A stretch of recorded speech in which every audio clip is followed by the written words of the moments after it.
What's up, everybody, and welcome to another episode of the Scouting Combine here on the 5 Reasons Sports Network. Today, I'm joined by my co-host Eric Smith. Eric, how we doing today, bud? Hey, I'm great. Back to Dolphins football. I had my first week of grading offensive line again, so I'm back in my comfort zone and loving football right now. We did. I'm sure all of us watched your offensive line review as you graded each individual player as well. Wasn't necessarily a fantastic effort by each single offensive lineman, but there was just some meat on the bone that was left over, and we'll get to some of that in a little bit as well. But before we get started, we do have a special guest coming today from the dive bar. Ghost of Adam Gase. How we doing today? What's up, fellas? How we doing? I'm doing great. I'm excited to be here. Appreciate you having me. I know you for a while, Hussam, but I've been having some interactions with Eric, so excited to be here. Talk some football. Talk some real shop here. Absolutely. Of course, man. Before we get started, how did you guys start the concept of the dive bar, and were you guys expecting it to be like this from the start? Yeah. First off, shout out Vibes, unreleased right here. This is coming out Friday. I love these shirts. Heavyweight, it's awesome.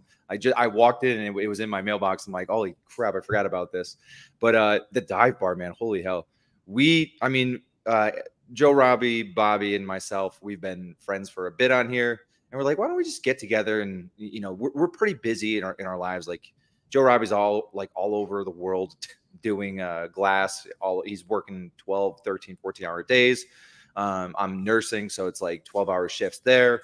And then Bobby's, in the Gulf of Mexico and on half of our podcasts. So we're like, we'll get together and we'll talk some ball and we'll see if everybody likes that. And then we had no idea. Like, if you told me that we would get Tyreek Hill the third episode, I would have just told you that you're an insane person. But that first episode, Blake actually kind of reached out to, because he all these guys follow all these accounts, by the way. That's a little in right there. Is they see everything. They know who everybody is. They may not be commenting and replying to everything, but these guys, they know who everybody is. They're seeing everything. So watch your damn mouths or back it up. But yeah, Blake reached out on Twitter and said, I would love to be the first guest. And it was funny because he was in the backstage area for 30 minutes before the show. He's just so excited. It was really cool to see how excited he was, and we were excited. And Blake's like a leader in that locker room. So we're kind of parlayed that into getting Alec Ingold, who is probably the most looked up to guy on the team. He's all fire. There's no breaks there. He's all gas and he's all motivation, and guys look up to him. And kind of parlayed that hey, you put a good word in, or hey, this is like a podcast you can come on. And then Joe Robbie, the big one, where he just commented on Tyreek's video, his TikTok video with his wife. He did a rap. And he's like, just, shooting his shot like Steph Curry from the parking lot. And it worked. And we didn't think it was serious. And then we got his manager. And then we were talking to his manager, gave him the phone number. We were sitting there for 33 minutes before he showed up. But, we're glad he came on and just kind of rolled it from there and just kept reaching out. And we had no idea it would turn into this. And we're just excited for the support. It always feels good when people support you, and people who you don't even know just are like, hey, this is actually really cool. We want to see more. It does put the pressure on us a little bit, because we know that there's only a limited amount of players that you could get. We're getting into the season now. Those guys are locking in, and they're respectfully declining, saying hey, we're locked in. We don't really do extracurriculars outside of practice in the film room. And they're like, no offense, we'd love to, maybe next offseason. So we're getting to that point soon. All right. I mean, who can be bigger than getting Tyreek Hill, especially? I mean, there's so much, layers to that, especially on the third episode. But every week, I'm looking forward to your guys' episodes and just, the content that you guys are creating as well. I gotta say, you're up there on Dolphins Twitter as a Dolphins podcast this early on. So I gotta say kudos to you guys, and shout out to the dive bar as well. All right, so today we will be reviewing the All-22 of the Dolphins-Falcons game, and we'll be talking a little bit advanced ball today with you. All right, so first off, Eric, this is the first play we have as well, and this is actually one of your boys, Tanner Connor, who had a big play here as well. I'll go ahead and get into the film.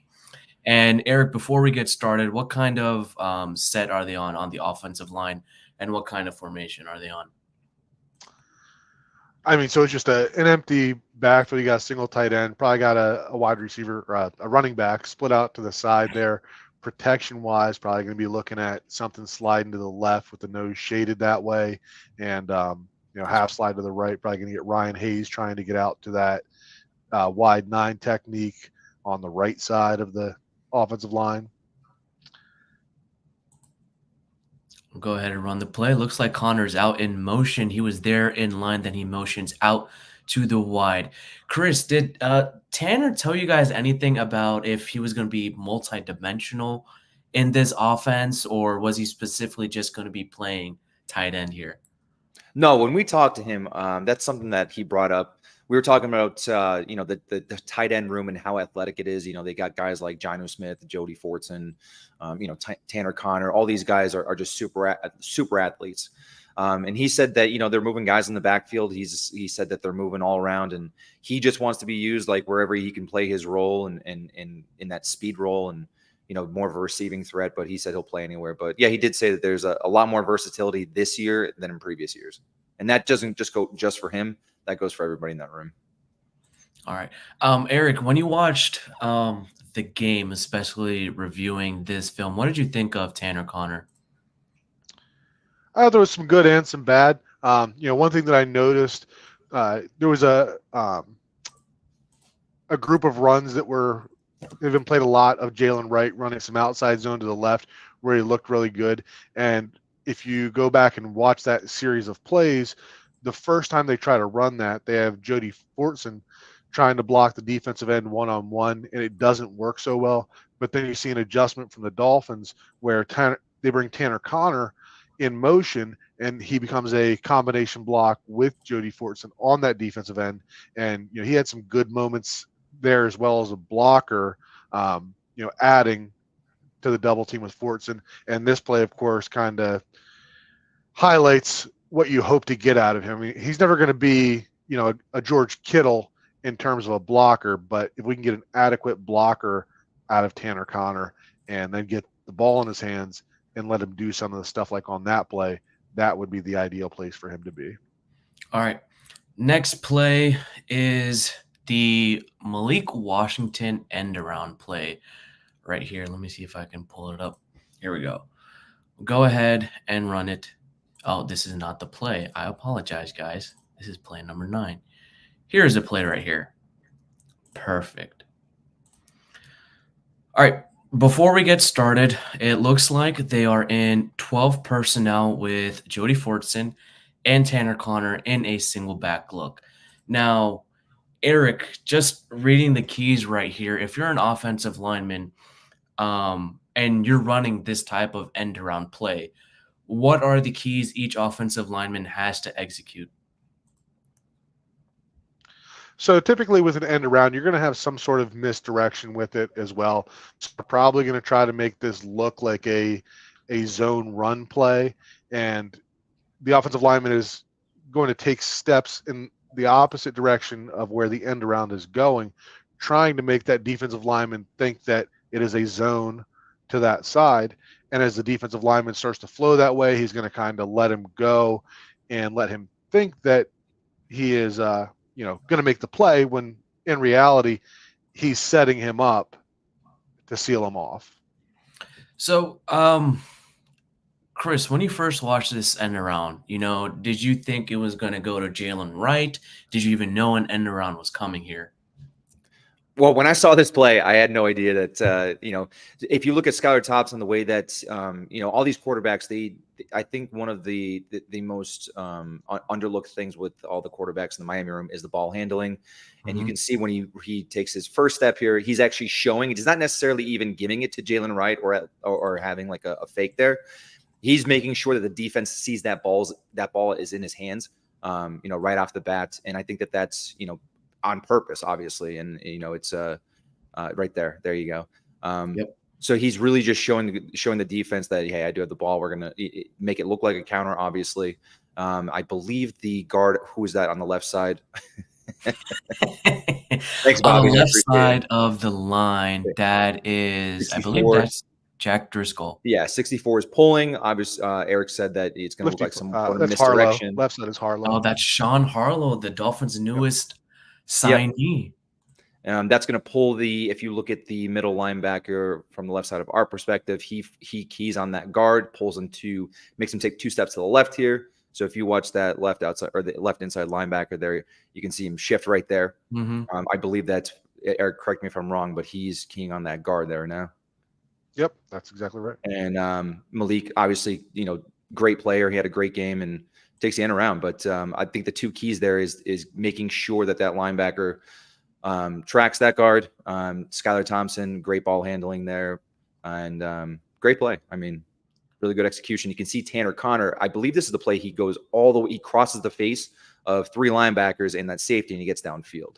So there's 2 linebackers, and he gets downfield. Look at him all the way upfield already, looking for somebody to block. Like that's. I mean, look at all of that space too, where Malik Yeah. Washington has to work with. And Eric, you and I talked about this when we were pulling some clips. In an end round like this specifically, you don't really see a lot of guards pulling out to create that misdirection. And the Dolphins really didn't run a lot of pulling guards or in what you can say a certain type of gap or power scheme, because this Dolphins offensive scheme is wide zone. It's outside zone, not necessarily pulling the guards out. So is this new for them this season? I wouldn't say it's new. You saw them go to it a little more often later in the season last year, particularly as you lost some of the more athletic guards. This play in particular is something they've used, I wouldn't say frequently, like they're not running it 4 or 5 times a game, but this is definitely something that has, shown its face before. You see the way that Andrew Meyer is actually doing a really good job on this. That's Meyer right in front of Washington there. And if you watch him on the play, you'll see him kind of sift through. And the way that he stays in front of that defensive end is a big part of what springs that play right here, right? He's getting in front of him, and that seals everything inside. You get Right Patrick there. Paul is, checking to make sure there's nothing. Then he's climbing, and you start to get a wall created there. So this is a play that we saw multiple times last year, even going back to 2022, it's in there. And this is just a nice change up to that counter run game that they use. Now imagine this with Tyreek Hill. You think Tyreek houses this for 40, 50 yards? Surprisingly, the times that I've seen this play run, I haven't seen it run with Hill. It may have been, just hasn't been one that I've noticed. All right, the next play we have here is going to be Jaylen Wright. Oh, are you guys able to see my screen? Yep. Okay, perfect. Here we go. All right, this is going to be back-to-back runs for Jaylen Wright as well, and Finn's take with CB3. Jaylen Wright's touchdown was a power play. We will be getting to that as well. Power, I formation from there. You got to love it. I know Eric loved that as well. This play right here, Eric, they're in a pistol formation look. Now, the Dolphins were one of the very few teams that utilize a pistol look often and ran out of it often. What advantages does the pistol look give the running game? So particularly in outside zone, we've talked a little bit before about the running back taking that path. So his path on this is going to be directly towards the tight end. And they want him going about 5 steps before he makes a cut. And if you watch the way that he presses this, right, he really doesn't even have to make a cut because of what we talked about earlier. So this is where Jody Fortson has that defensive end. You got Tanner Connor coming across to help with that defensive end, and he's kicking him out. And that's the key that Jaylen Wright's looking at, to keep that to the inside. And then the other key on this is your combination block between Patrick Paul and Sean Harlow. Paul does a good job of sealing that defensive tackle, letting Harlow work around. And Paul really does a good job of climbing to the next level and sealing things off there. Patrick Paul had a pretty impressive series in this game, and he was pretty impressive this first preseason game. We do know that he's not necessarily the starter per se, but if Teron Armstead does go out, he's slated in to become the next piece at the left tackle position. We saw the official preseason 2 depth chart come in. Chris, when you watch this, obviously Jaylen Wright, the big superstar, but what did you think about Patrick Paul here? Oh, I mean, Patrick Paul had a great preseason game, and I think I did have a back and forth on Twitter where, it is great to see him, doing well. But these are, as a second round pick that high up, these are the reps that you expect him to win, and he's winning them. He's doing his job right now, and he did have a good game. But seeing him, the one thing that I wondered was, how athletic he was going to look, because he is a huge dude. He's probably one of the biggest guys on the offensive line. And to see how well he moves downfield, and he did it on multiple plays, outside zone plays, and he looks mobile, and that was the biggest surprise to me. He obviously had the biggest knock was that he was coming out as a raw prospect, but seeing that athleticism early on in the first preseason game for what we did get to see from him, I think it was very encouraging for the future. Of course.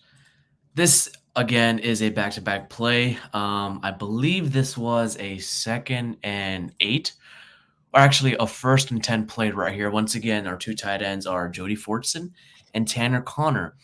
The Dolphins didn't really run a lot of 12 personnel last year. It was more so 11, 21, and fast 21 with Alec Ingold and sometimes Chris Brooks blocking as well. And, Chris, you mentioned it, this tight end group, highly athletic, and it looks like they're going to use this tight end group a lot in the passing game and the running game as well. I know you guys had Jody Fortson on as well. What did Fortson talk about how their mentality is going to be, especially in the run game? No block, no rock. That was the conversation we had with Jody. And he said, he came in here, when he worked with, he talked a lot about Travis Kelce, working with Travis Kelce. First thing that he started working on with him when he came to Kansas City was, his blocking, the punch, getting that punch out. Because he said he didn't do much blocking in college, and this was brand new to him coming to the NFL.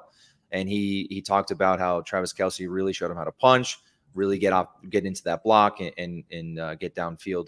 But that conversation went. He said, Coach Mike, he's going to make us block, and if you're not blocking, you're not going to play.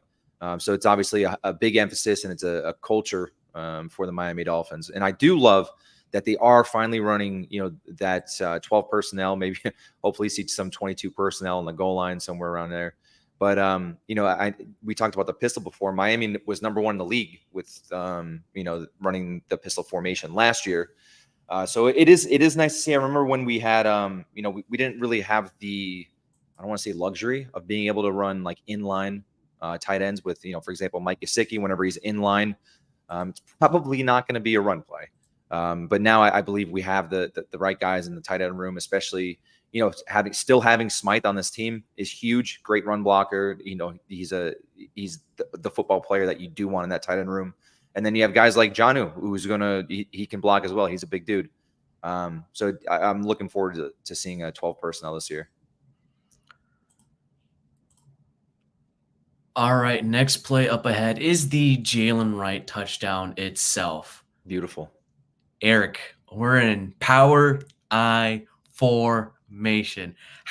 When you saw this on the goal line, what was your initial take? Did you think this was going to be a pass play or a run play right here?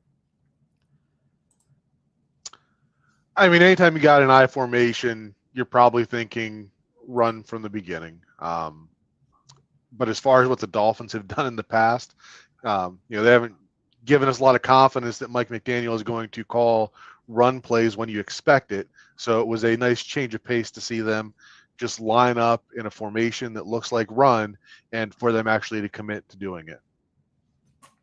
All right, and we have another special guest here from 3 Yards Per Carry podcast, Alf Arteaga. Alf, yeah, how you doing today? Great. I'm just coming on to say hi to Ghost. Great job with the Dive Bar podcast. It's great. I've watched at least 3 episodes. The Jonnu Smith one was really, really good. I appreciate you. That means a lot. Yeah. It's gonna be legendary because we're gonna replay that that shit over and over and over again after the Dolphins beat the Bills week 2. Buddy, So if he scores against the Bills, we have clips that are going to take over the timeline for like 2 weeks. Like Yeah. I need a Jonnu Smith masterclass against the Bills, and that's what we need. But appreciate your support. Does mean a lot. You're a legend around here, so. Yeah, it's absolutely great. Yeah, I got to record my own podcast now at 7, so I can do 5 minutes, man. I could stay on for 5 minutes here. Hayden, All is this right. Hayden Rucci play? That's Hayden, right? 849. Yeah. Yes, 49 is Hayden Rucci. Great game. He We was have here. Sean Harlow as well as the left guard, and I believe Ryan Hayes as the right tackle. Alf, we're talking about this touchdown right here on the power I formation, the dual block that Sean Harlow makes right here, and Hayden Rucci absolutely obliterates his man right here. So, Eric, take it away, my guy. Yeah, so I mean, idea here is that you're going to get a double team between Driscoll and Hayes on the right side. As far as Rucci, it's going to kind of depend on where that end wants to go. He's going to the inside, so Rucci does a great job of just staying with him and washing him down. And the power part of it is that you're bringing Harlow around to lead up through that hole, and then Jaylen Wright's going to do a good job of, reading that block, making a quick cut, and just finding that small gap. You call it getting skinny for a running back. Right? It doesn't look like a huge hole, but his vision takes him there, and because he's not stopping, he continues that momentum in just a little cut and squirts through the end zone. Yep. And then, of course, you have Tanner Connor on the lead block there on that outside backer with a nice kick out on this one, leading with his right shoulder. Wasn't a great block, but, we talk about lead blocking. You want them taking half the defender. You don't want to lead block and square up the defender because you give them a two-way go at that point. But just the fact that Tanner Connor is going through with his right shoulder, the only way that defender can beat him is to go around the outside, and whenever he does that, he's already too late to get to this quick hitting play. Of course, this was a great play to see, especially on the goal line. We do know that the Dolphins did make a lot of touchdowns, especially running the ball on the goal line as well. And I believe this was – can this be 12 personnel as well? Because technically you have 2 tight ends in the game. Or is this going to be – I count Connor as a fullback there.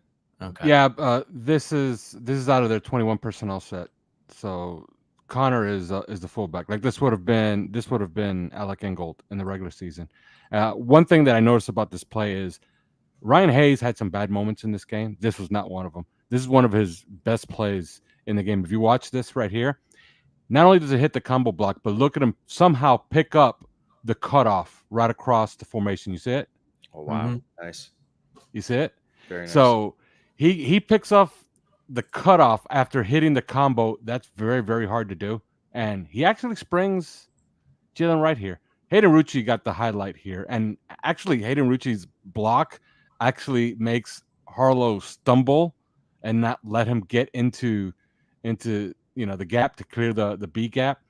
But Hayes' work here is what springs Jaylen Wright, and that's a very, very nice play from Ryan Hayes. His problem is I just don't think he's a right tackle in pass pro, and that's his problem. He was really, really good last year as a left tackle. I just don't see it for him as a right tackle. But they're forcing him there because it's a numbers game. They don't have that many right tackles. They got Austin Jackson, they got Kendall Lamb in a pinch, and they have nobody else to play right tackle. So it's a numbers game that's hurting Ryan Hayes, in my opinion. All right, one final play here with Alf. All right, it's another Jaylen Wright run as well. We'll go ahead and run the clip. You have Jody Fortson outside blocking, Willie Snead as the motion man as well. Fantastic cut right there. Gain some extra yards out of there. Eric, what are you seeing on this play? Yeah, so this is going to be some inside zone action, a little more north-south. Going to have Patrick Paul has a solo block on that defensive end to the left, and then we're going to see 2 combination blocks from there. We're going to see Harlow and Andrew Meyer comboing through that 2-eye technique up to the linebacker, and same thing on the backside with Driscoll and Hayes also doubling up to that linebacker. And as that linebacker is scraping over top, that is why Jaylen Wright is, finding that lane to the right side of that block, right? The backer's basically taking himself out of the play. Would have liked to see Driscoll stay on that block a little longer, but, pretty good overall. And anytime that you're driving a defensive tackle back 5 yards on that double team, you're usually going to be pretty pleased with the outcome of that play. Once Yeah, again, pistol I also formation. think that Eric Stootsville is going to be really, really happy with this roll of play. Look at Jaylen Wright, how close he presses this run. Like you would think, like people are watching this play and they're like, oh, just hit that hole. If you hit that hole, the flow to the play probably gets to you, and the run fits are coming right for that hole. So what he's doing is he's going to press it. See it? How close he presses it to it? And if those guys overcommit or move a gap over, he has the bounce out lane to probably take it the distance. That was just discipline on their run fits by the Falcons, but really well run play by Jaylen Wright. Like, You're talking about really if he good just vision. goes around right here, he might have went the distance right there. Yeah, if the Falcons overcommit and they get in the wash, he has the bounce out lane to probably go the distance. But that's not there if he just hits that hole. If he hits that hole, all the run fits are going to get to him, and he's going to get the same amount of yardage that he got. But he ran it right. He pressed it really, really, really tight to try to see if he could get the bounce out. And that's just really disciplined running by Jaylen Wright. Really, Chris, your thoughts? Yeah, if you roll back the tape here on 75, Jack Driscoll, I think the three things that he did really well during the preseason game here, and I think he followed up in his comments too. One, he was firing off the ball. If you watch right here, he's the first one off the ball. Watch when he moves. He's the first one off the snap. Boom. Yep. You can see he's the first one off the ball. His pad level is very low, and he's getting downhill. So I think he played a great game. Outside of Patrick Paul, I was excited to see how the right guards, obviously, or the left and right guards played in this game because of the way things ended last season. It was really interesting to see him coming in, but I think he, outside of Patrick Paul, I think he had a great game on the offensive line, the chain blocking, the combo blocking. He was really good. And the biggest thing was him firing off that ball. And you can see on that play, he was the first one off the ball. He might've beat the center on that one. All right, the next player here, we have Tanner Connor as well. Unfortunately, in this play, he did get. And I gotta go, guys. I a gotta little go, bit guys. banged up. See you, Alf. So All right, I'll be thank on you, with Alf. you guys next week. All right, man. Bye. Good to see you, Ghost. Thank you. See you later. All right, this is the Tanner Connor play as well, where he did have a big gain. They're here in shotgun formation as well. I'll go ahead. Willie Snead as the motion man. Snaps, play action. He comes in underneath on basically what's a drag route. Right here, he gets right behind the linebacker. Mike White sees him, has a lot of space to run, and he just gets upfield. Pretty good play by him right here.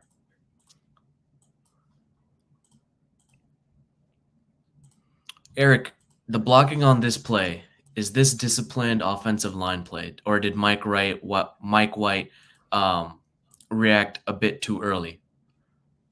No, I thought this was perfect. So this is the power run that we saw earlier on the touchdown.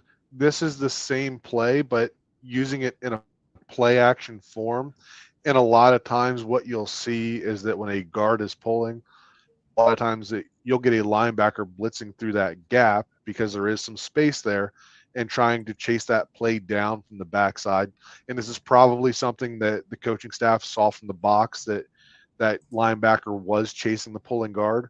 So the counter to that is that you replace him with a receiver. So in this case, when that guard pulls, number 45 blitzes, and that just leaves a nice open void that it doesn't have to be a perfect pass. We know that Tanner Connor's coming across into that area. So Mike White knows that he's just got to give him just enough time to get across the center's face, and he's going to have him for basically an uncovered catch. All right. Fantastic. And, this is a little bit of a Jaylen Wright episode. And before we get to this final play and our last one here for this podcast, I know, Chris, you got to go pretty soon as well. Do you think Jaylen Wright is going to have a similar season as Devon Achane did last year? I don't know if it's going to be on that level, but not because of talent. It's just a crowded room. You know, I don't even know who's going to make that room up. It's going to be between Brooks and Wilson. I would like Brooks there because, you know, he does play that H-back position as well. You know, when he's off the field, Brooks can come in and fill that gap well. But Wilson had a great game too. So it's like, I don't know who they're going to have on this roster, but I think it's just too stacked of a room to have that kind of an impact. I do think that he's going to contribute significantly to this offense. Maybe we'll see Mostert, A-Chain, and Jaylen Wright on the field at the same time. I mean, you never know with Mike McDaniel, but I don't know if it'll be on that level. I mean, a guy was averaging almost 10 yards a carry, you know, with over 100 plus touches. So that would be extremely impressive to have that in that kind of a stacked room. But barring like an injury or something like that, I don't know if he's going to put up that kind of number, but he's definitely going to contribute in a positive way. Yeah, you talk about having potentially 3 running backs on the field. The Dolphins' depth chart has 2 starting running backs, which leads me to believe they could be utilizing the pony personnel a lot, 2 running backs in the backfield. And then you can have a guy like Devon A-Chain or potentially Raheem Mostert out wide where they could be catching passes as well. We do know throughout camp that Devon A-Chain has been, you know, working with the wide receivers, working on his route running. So it won't surprise me if we do see some snaps of all 3 of those guys on the field at the same time. And who knows? You don't know if it'll be a run. You don't know if it'll be a pass. So it'll, you know, keep the defense thinking. All right, last play right here for Jaylen Wright. This was the screen pass, and it looked like, you know, it was botched. It was going to be a negative play. But Jaylen Wright turns this play from a negative into a big positive gain right here. We see Hayden Rucci here as the motion man. Once again, right on that, I believe it's the Haas motion, correct, Eric? That sounds right. All right. If you don't know, the Haas motion basically has the running back motioning out wide into a pass set right here. And it's basically a quick screen pass to Jaylen Wright. Now let's see if anyone does follow him.